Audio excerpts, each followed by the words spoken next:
Last class में हम लोगों ने रिफ्रैक्ट्री में देखा था क्या रिफ्रैक्ट्री क्या होता है और रिफ्रैक्ट्री का एप्लीकेशन हम लोग कहाँ पे करते हैं, क्यों करते हैं, इसके क्या एडवांटेज हैं।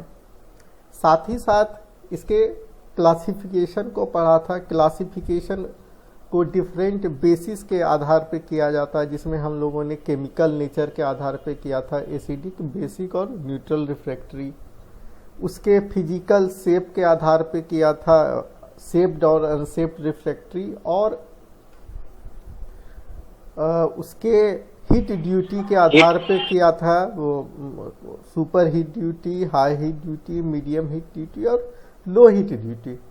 सारे क्लासिफिकेशन को हम लोग इंडिविजुअली अलग अलग देखे भी थे। तो अब जो होता क्या है कि इस रिफ्रैक्ट्री को बनाने के लिए हमें रॉ मटेरियल्स की ज़रूरत पड़ती है।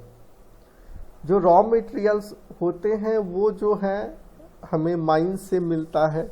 बहुत सारे रॉ मटेरियल्स ओपन फील्ड से भी मिलते हैं, बहुत सारे रॉ मटेरियल्स हमें माइन से मिलते हैं।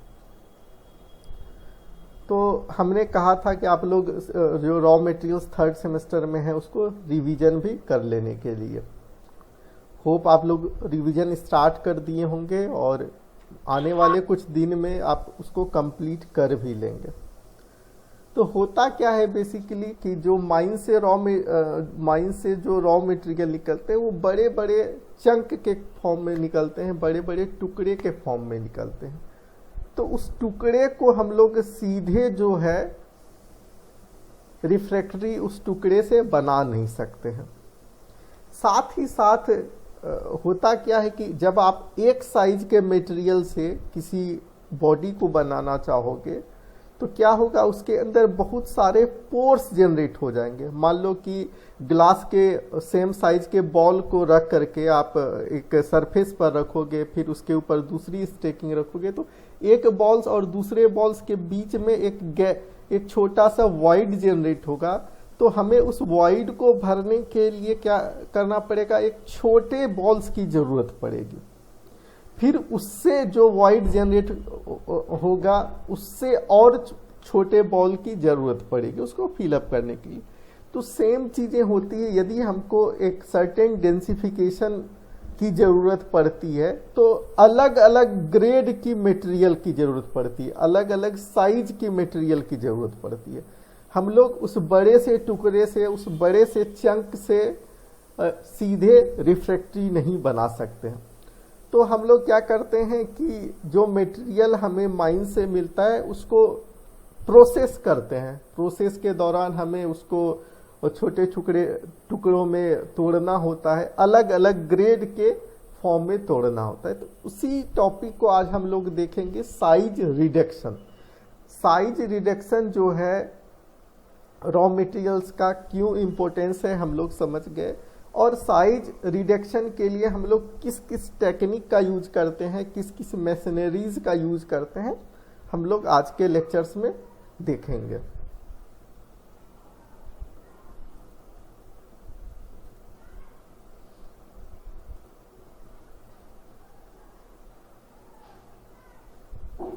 स्लाइड विजुअल है?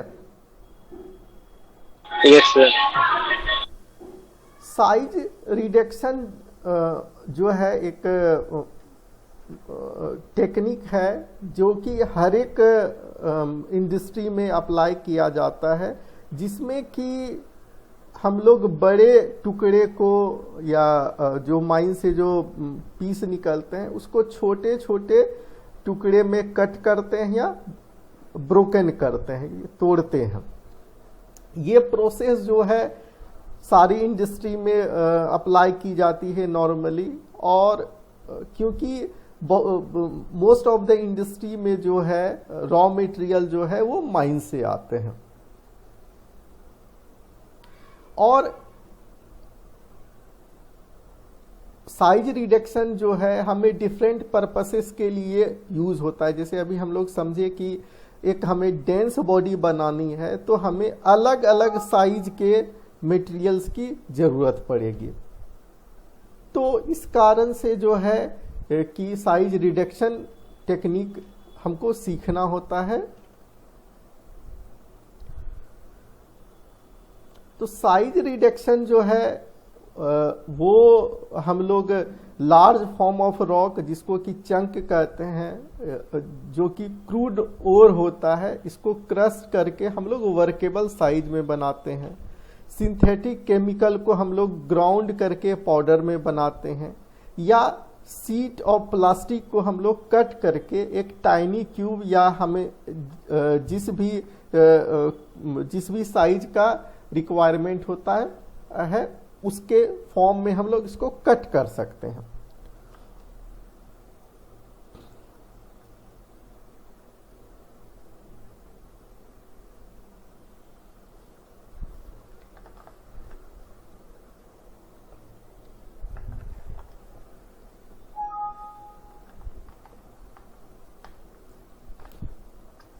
जो कॉमर्शियल प्रोडक्ट होता है उसका साइज जो है और शेप जो होता है समटाइम फिक्स होता है, और कभी कभी डिफरेंट शेप और साइज का होता है।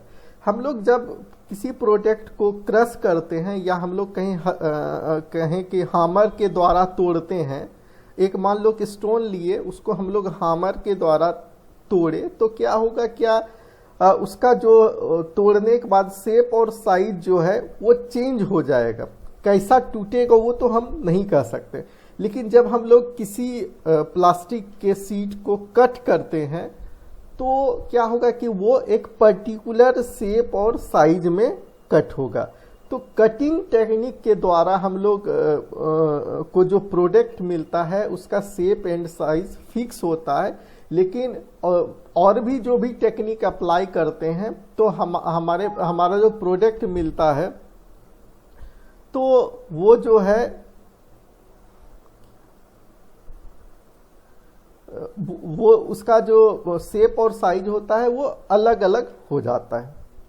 जब हम लोग किसी पार्टिकल का साइज को रिड्यूस करते हैं, एक बड़ा सा चंक था, एक बड़ा सा पीस था, उसको हम लोग छोटे छोटे भाग में जब तोड़ते हैं तो क्या होता है कि उसका सरफेस एरिया इंक्रीज कर जाता है।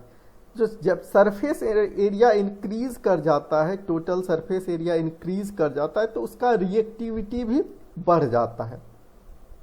इस तरीके से हम लोग कह सकते हैं इसको कि यदि आप एक बड़े से कोयले के टुकड़े को जलाना चाहिएगा तो क्या होगा, वो आसानी से नहीं जलेगा, उसको जलाने में बहुत कठिनाई होगी।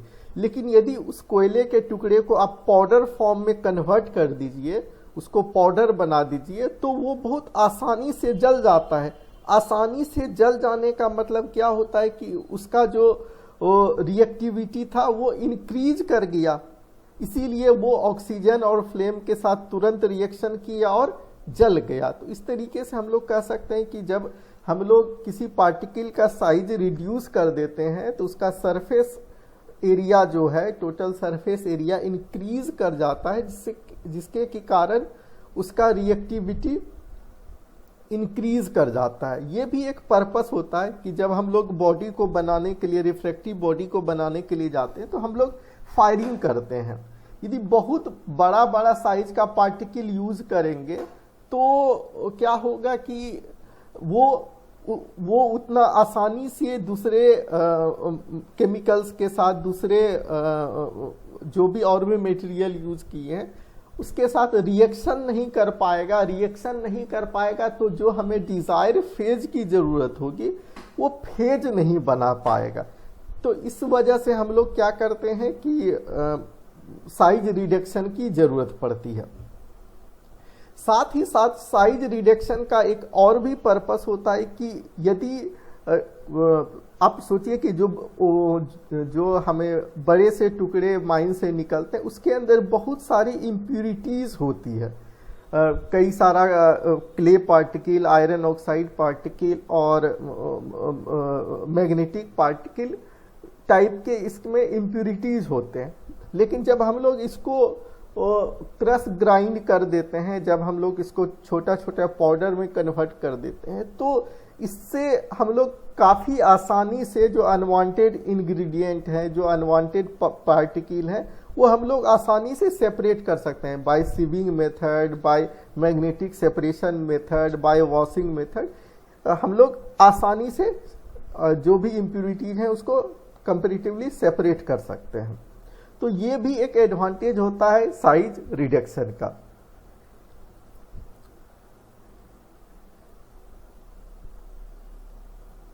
और साइज जब हम लोग साइज को रिड्यूस करते हैं तो जो फाइब्रस मटेरियल है उसको हम लोग आसानी से हैंडल कर सकते हैं। अदरवाइज फाइब्रस मटेरियल यदि बड़े फॉर्म में रहेगा तो उसको हैंडलिंग करना बहुत डिफिकल्ट होता है। जो जब हम लोग सॉलिड को तोड़ने के लिए जो है, किसी सॉलिड को ब्रेक करने के लिए 8 से 9 डिफरेंट टेक्निक होता है, जिसमें से 4 जो है मेन और कॉमनली यूज टेक्निक होता है। जिसमें से एक होता है कंप्रेशन। कंप्रेशन में जनरली क्या होता है कि सॉलिड को रख करके दोनों साइड से कंप्रेस किया जाता है, या हम लोग कहें कि वहां पे कंप्रेशन फोर्स को इंप्लीमेंट करके हम लोग साइज को रिड्यूस करते हैं। दूसरा जो टेक्निक होता है वो इम्पैक्ट। इम्पैक्ट में क्या करते हैं, इम्पैक्ट करके, जैसे कि हम लोग हामर से इम्पैक्ट करके, इम्पैक्ट फोर्स का एप्लीकेशन करके उसका साइज को रिड्यूस करते हैं। तीसरा जो होता है एट्रीशन या रबिंग। रबिंग का क्या मतलब होता है कि जब आप लोग एक सॉलिड को दूसरे सॉलिड के ऊपर रब करते हैं तो जो सॉफ्ट वाला सॉलिड होगा, जो सॉलिड सॉफ्ट होगा, वो रबिंग एक्शन के द्वारा कोरोड होगा। तो इस कोरोजन के द्वारा जो है वो धीरे धीरे इरोड होगा, और इस इरोजन के द्वारा जो है वो साइज का रिडक्शन होता है। आप लोग घरों में देखते हैं सेंड पेपर का यूज हम लोग वॉल में करते हैं कि जो वॉल में अनवांटेड पार्टिकल हैं पेंट करने के पहले, या अपने डोर में डोर को क्लीन करने के लिए सेंड पेपर का यूज करते हैं। जो भी अनवांटेड पार्टिकल हैं वो बाहर निकल जाए तभी हम लोग उस पर पेंट अप्लाई करते हैं। तो हम लोग क्या कर रहे हैं, वहां पे जो भी अनवांटेड पार्टिकल है रबिंग एक्शन के द्वारा उसको हम लोग बाहर निकालते हैं। चौथा जो होता है वो कटिंग। कटिंग क्या होता है, एक सिंपल टेक्निक होता है जिसमें हम लोग एक शार्प चीज को यूज करके उस मटेरियल को कट करते हैं। तो ये एक 4 टेक्निक होता है जिसके एप्लीकेशन से हम लोग जो है मेजर 4 टेक्निक होता है जिसके एप्लीकेशन से हम लोग साइज को रिड्यूस करते हैं किसी भी मटेरियल का। तो इन जनरली क्या होता है, कंप्रेशन जो है हम लोग कोर्स पार्टिकल को, जो बड़े बड़े पार्टिकल और जो हार्ड सॉलिड होते हैं उसको फाइंस में बदलने के लिए हम लोग कंप्रेशन टेक्निक का यूज करते हैं। इम्पैक्ट का यूज करते हैं जब हमें कोर्स को मीडियम और फाइन में बदलना हो, तब हम लोग इम्पैक्ट टेक्निक का यूज करते हैं। और एट्रीशन टेक्निक का यूज तब करते हैं जबकि हमारा जो मटेरियल सॉफ्ट हो, और तभी हम लोग इस एट्रीशन टेक्निक का यूज करेंगे। क्योंकि यदि हार्ड मटेरियल होगा तो रबिंग मटेरियल हमें बहुत हार्ड की जरूरत होगी, एक लिमिटेशंस ही होना चाहिए होता है। तो एट्रीशन टेक्निक का या रबिंग टेक्निक का यूज हम लोग नॉर्मली सॉफ्ट मटेरियल या नॉन एब्रेसिव मटेरियल के लिए करते हैं, जो कि हमें फाइन प्रोडक्ट देता है। एट्रीशन से या रबिंग एक्शन से जो है हमें जो प्रोडक्ट मिलेगा वो काफी फाइन मिलेगा। और कटिंग टेक्निक का यूज जो है हम लोग डेफिनिट पार्टिकल साइज जब हमें जरूरत होती है तब हम लोग यूज करते हैं। और इन जनरली इसका जो ये है वो सॉफ्ट मटेरियल के लिए ही किया जाता है। साथ ही साथ कटिंग टेक्निक के द्वारा हम बहुत फाइन प्रोडक्ट हमें नहीं मिलेगा, बहुत फाइन प्रोडक्ट मतलब पाउडर शेप का प्रोडक्ट हमें नहीं मिलेगा।